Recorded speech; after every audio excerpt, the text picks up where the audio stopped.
혹시 계란을 한 바구니에 담지 말라는 격언 들어보셨나요? 보통 투자의 정석으로 불리는 말인데요. 그런데 이 상식을 정면으로 거스르는 아주 무시무시한 기업이 하나 있습니다. 바로 미국 스트래티지라는 회사인데요. 이 회사는 지금 전 세계에 딱 2,100만 개밖에 없는 비트코인 중에서 무려 76만 2천 개를 혼자서 가지고 있습니다. 비율로 따지면 전체의 3.6%나 되는데 감이 잘 안 오시죠? 이 정도면 웬만한 국가보다 비트코인을 더 많이 가진 셈입니다. 이 많은 걸 사려고 들인 돈만 해도 우리 돈으로 약 80조 원, 576억 달러가 넘는데요. 이제 이 기업은 단순히 비트코인을 많이 가진 회사가 아닙니다. 자본시장에 거대한 자금을 빨아들여 비트코인으로 변환하는 일종의 상장용 매입 엔진이 되어버렸습니다. 오늘 크립토 매거진에서는 이 거대한 고래의 베팅이 과연 우리 시장의 축복이 될지 아니면 예고된 재앙이 될지 그 이면을 냉정하게 파헤쳐 보겠습니다.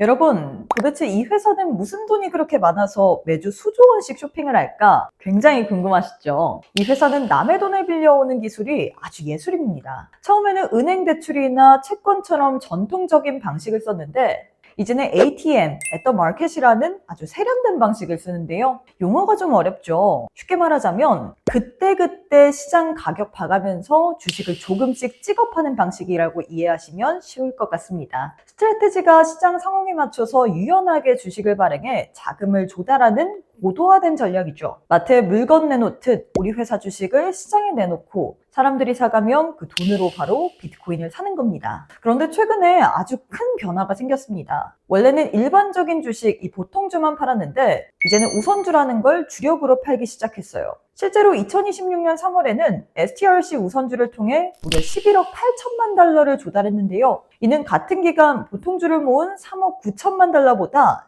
3배나 많은 액수입니다. 사상 처음으로 우선주가 비트코인 매입의 핵심 자금원이 된 것이죠.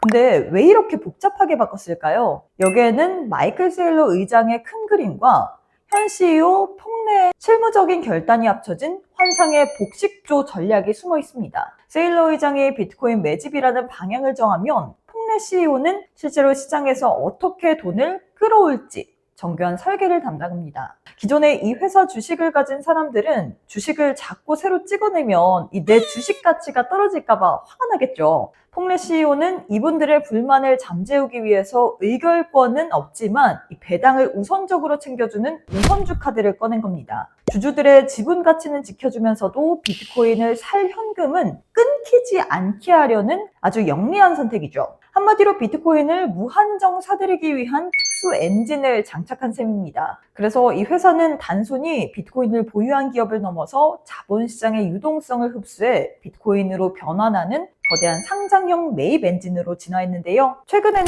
MSTR 보통주 210억 달러, STRC 우선주 210억 달러 등 총 수십조 원의 규모의 추가 발행 계획까지 발표하면서 비트코인 흡수 속도를 더욱 높이고 있습니다. 결국 이 엔진의 연료는 비트코인의 가격 상승입니다. 비트코인이 올라야 주가도 탄력을 받고 그래야 더 많은 자금을 조달해 다시 비트코인을 사는 선순환 구조가 완성되기 때문입니다. 폭내 CEO가 지휘하는 이 정교한 금융기계가 앞으로 얼마나 더 많은 비트코인을 빨아들일 수 있을지 전 세계 투자자들의 눈과 귀가 집중되고 있습니다. 자, 그럼 우리 같은 투자자 입장에서는 이 회사 주식 중 뭘 봐야 할까요? 두 가지가 성격이 완전히 다릅니다. 먼저 보통주는 화끈한 맛입니다. 비트코인이 1% 오르면 이 주식은 2에서 3%씩 더 크게 오르는 경향이 있어요. 하지만 반대로 떨어질 때는 정말 무섭습니다. 실제로 비트코인이 조금 조정받았을 때 이 주식은 고점 대비 75%나 폭락한 적이 있습니다. 전 재산의 4분의 3이 순식간에 사라질 수도 있다는 뜻이죠. 반면 새로 나온 우선주 STRC는 안정적인 맛입니다. 비트코인 가격이 오르락 내리락 할 때도 이 주식은 가격을 일정하게 유지하려고 노력합니다.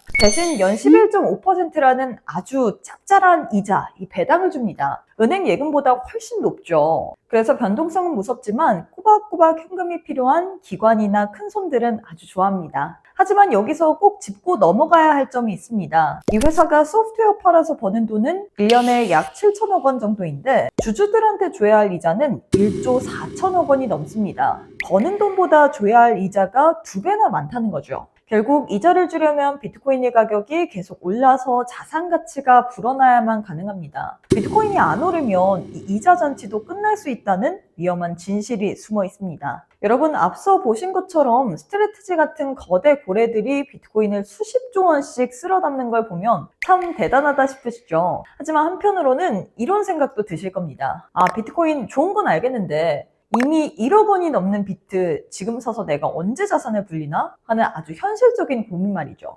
맞습니다. 사실 우리 개인 투자자들에게 비트코인은 조금 무겁고 부담스러운 게 사실입니다. 그래서 최근 노련한 투자자들은 어디를 보느냐? 바로 알트코인 순환매 장세에 주목하고 있습니다. 실제로 최근 시장을 보면 아주 흥미로운 현상이 포착되고 있는데요. 비트코인의 시장 점유율을 나타내는 도미넌스가 58% 부근에서 주춤하고 있습니다. 이건 비트코인에 묶여있던 자금이 상대적으로 가벼운 이 알트코인들로 흘러들어가고 있다는 아주 강력한 시그널인데요. 과거 2021년 불장 때도 비트코인이 횡보할 때 알트코인들이 수천 %씩 폭발했던 기억 다들 선명하실 겁니다. 최근에도 엔비디아 컨퍼런스 여파로 비트텐서나 아카시 네트워크 같은 AI 관련된 코인들이 불과 한 달 만에 100% 넘게 급등하면서 시장을 주도하고 있습니다. 하지만 이런 코인들은 시가총액이 낮은 만큼 변동성이 크고 상장 폐지나 락업 해제 같은 위험한 변수들도 숨어 있는데요. 그래서 무엇보다 확신을 가질 수 있는 정확한 분석이 중요합니다. 저희 크립토 매거진 홈페이지 들어오시면 제가 방송에서 시간 관계상 다 전해드리지 못한 이 전문 트레이더들의 심층 분석을 실시간으로 확인할 수 있는데요. 특히 과거 세타퓨엘이 저점 대비해서 무려 10,000% 넘게 상승하면서 시장을 놀라게 했던 것처럼 세력들의 매집 패턴을 분석해 다음 10배거 코인을 발굴하는 작업이 한창입니다. 현재 저희 홈페이지 트렌드 종목에서는 세력들의 급등 의지가 엿보이는 컵앤핸들 패턴을 그리며 저점에서 조용히 물량을 확보 중인 특정 코인에 대해서 정밀 분석글이 올라와 있는데요. 과거 오코니 코인이 한 달 만에 7,500% 폭등하기 직전에 보여줬던 바로 그 패턴이죠. 정부가 곧 돈이고 대응이 곧 생존의 시대입니다. 남들이 다 아는 뉴스가 아니라 세력의 머리 위에서 시장을 읽어내는 트레이더들의 날카로운 칼럼이 궁금하시다면, 그래서 텐베거 갈 수 있을 만한 종목, 그리고 거기에 대한 관점까지 궁금하시다면 지금 바로 크립토 매거진 홈페이지 방문해 보시길 바라겠습니다. 여러분의 투자 시야를 넓혀줄 실질적인 정보들이 매일매일 업데이트되고 있기 때문에 이 기회 놓치지 마시길 바라겠습니다. 자, 다시 스트래티지 이야기로 돌아와서요. 겉면으로는 화려해 보이지만 사실 이들의 발밑에는 우리가 꼭 알아야 할 5가지 커다란 지뢰가 묻혀 있습니다. 첫 번째 지뢰는 바로 이자 부담입니다. 아까 제가 이 회사가 STRC라는 우선주를 팔아서 돈을 빌려온다고 말씀드렸죠. 그런데 이 우선주를 산 사람들한테 매년 11.5%라는 엄청난 이자를 주기로 약속을 했습니다. 이걸 계산해보니 1년에 줘야 할 이자만 무려 1조 4천억 원이 넘습니다. 그런데 이 회사가 본업인 소프트웨어를 팔아서 버는 돈은 1년에 겨우 7천억 원 수준이거든요. 상식적으로 생각해보세요.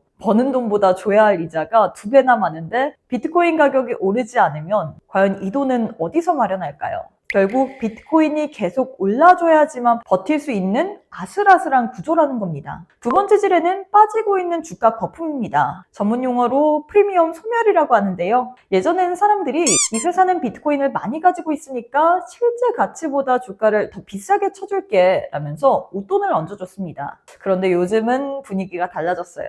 이제는 사람들이 딱 이 회사가 가진 비트코인 가치만큼 주가를 쳐주기 시작했습니다. 주식시장에서 이 회사만의 특별한 매력이 조금씩 사라지고 있다는 아주 위험한 신호입니다. 세 번째 지뢰는 본전 가격의 압박입니다. 이 회사가 그동안 비트코인을 수십 차례 사모으면서 들어간 평균 가격, 즉 본전이 얼마인지 아십니까? 바로 75,700달러, 우리 돈으로 약 1억 원이 훌쩍 넘는 금액입니다. 그런데 만약 비트코인 가격이 이 본전 밑으로 내려가서 한참 동안 회복을 못한다면 어떻게 될까요? 장부상으로만 수조 원의 손해를 보게 되고 돈을 빌려준 투자자들도 이 회사 위험한 거 아니야 라며 등을 돌릴 수 있습니다. 회사의 신용에 금이 가기 시작하는 거죠. 네 번째 지뢰는 빚 갚을 날의 공포입니다. 이게 가장 무서운 시나리오인데요. 2028년쯤 되면 예전에 빌린 큰 돈을 한꺼번에 갚아야 하는 날이 돌아옵니다. 그때 만약 시장 분위기가 안 좋아서 새로 돈을 못 벌리게 되면 어떻게 될까요? 울며 겨자 먹기로 가지고 있는 비트코인을 시장에 억지로 팔아서 빚을 갚아야 합니다. 이 거대한 고래가 시장에 비트코인을 던지는 순간 우리 같은 개미들에게는 그야말로 이 쓰나미 같은 재앙이 닥칠 수 있다는 겁니다. 마지막 5번째 지뢰는 엇박자 신호입니다. 최근 시장을 잘 보세요. 비트코인 가격이 조금 반등해도 이 회사 주가는 예전처럼 시원하게 따라가지 못하고 주춤거리는 모습 자주 포착됩니다. 시장의 힘이 예전만 못하다는 증거고 투자자들이 예전만큼 이 회사의 전략을 맹신하지 않는다는 뜻이기도 합니다. 여러분, 결국 스트래티지와 비트코인은 뗄래야 뗄 수 없는 운명 공동체입니다. 비트코인이 살아야 이 회사도 살고 이 회사가 든든하게 버텨줘야 비트코인 가격도 지지가 됩니다. 하지만 이 거대한 고래가 발을 헛디뎌서 휘청거리는 순간 이 파동은 우리 모두에게 영향을 줄 수 있다는 사실 반드시 명심하고 대응하셔야 합니다.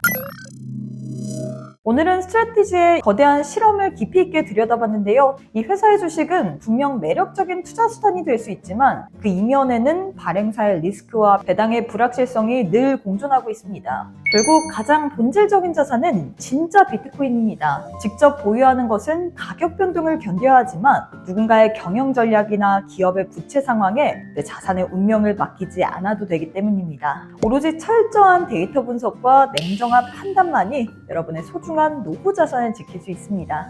오늘 영상이 유익하셨다면 구독과 좋아요, 알람 설정까지 부탁드리고요. 저는 다음 이 시간에 더 날카로운 분석으로 다시 찾아오도록 하겠습니다. 그럼 안녕!